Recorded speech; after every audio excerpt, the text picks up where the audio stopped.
What's up mga kapuso? This is Eljan, one of the star choreographers ng Stars on the Floor. Stars on the Floor! Ang napunta sa aking pair ay si Dasuri and Faith. And yung dance style namin is Vogue. Okay, ang style na voguing, ang Vogue ay nanggaling siya and yung dance form niya na-emerge sa mga Black and Latino LGBTQ, particularly in New York. So sa ballroom scene siya nangyari. And ang voguing, meron siyang 5 elements, which is catwalk, duckwalk, and hand performance, and floor performance, and a lot of people call it death drop, which is a no-no. It's spins and dips. So yun yung mga nakikita nating buwabagsak sa floor. So hindi siya death drop, spins and dips siya. So those are the 5 elements of voguing. Si Faith and Dasuri sa rehearsal habang tinuturuan ko, medyo na-challenge kami kasi ang voguing talaga is challenging. Hindi siya basta-basta and agad-agad matutunan.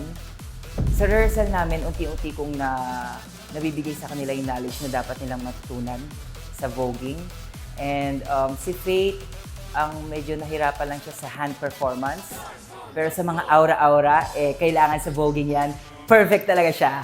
So si Das naman, no doubt naman kay Das, kasi malakas din naman ang memorization niya. So na-adapt niya ng mabilis ang hand performance and yung routine na gusto ko mangyari.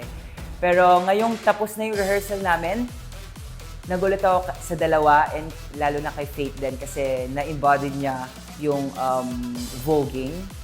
So abangan niyo ang performance nila. In-incorporate ko din pala sa piyesa nila yung 3 styles ng voguing, which is the New Way, Old Way, and Femme. So gusto kong makita niyo lahat ng style na yon sa isang routine nila. Step na parehas silang nahirapan. Hand performance talaga. Kasi ang hand performance, maraming nangyayari sa hands. So, ang hand performance, ito. Ayan, taps, mga twirls, waves. So, dapat yung wrist mo sa hand performance, dapat yung fluidity niya is nandoon, yung mobility niya nandoon, and malambot dapat, and dapat maarte, ganyan. So, and yung hand performance kasi marami nangyayari.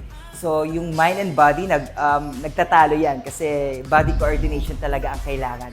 Kasi for example, etong taps, bigla ng twirl, yung mga 8s na yan, ayan, pinagsama-sama namin sa hand performance. So, doon sila nahirapan, pero nakuha naman. And dapat makuha kasi, alam mo yon, may tiwala ako sa kanila dito sa piyesa na to na magagawa nila ng maganda. And maja-justify nila ang style ng voguing. Okay, i-rate ko sila based sa rehearsal namin. Siguro mga 8.7.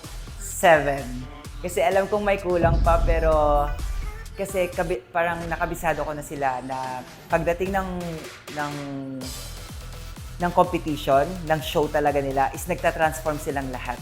So feeling ko yung kulang na points na yon, i-fill in nila pagdating ng show. So aabangan ko na lang din yung performance nila. But for now, 8.7 based sa rehearsal nila. Again, this is Coach Eljan, and see you sa Stars on the Floor. Stars on the Floor!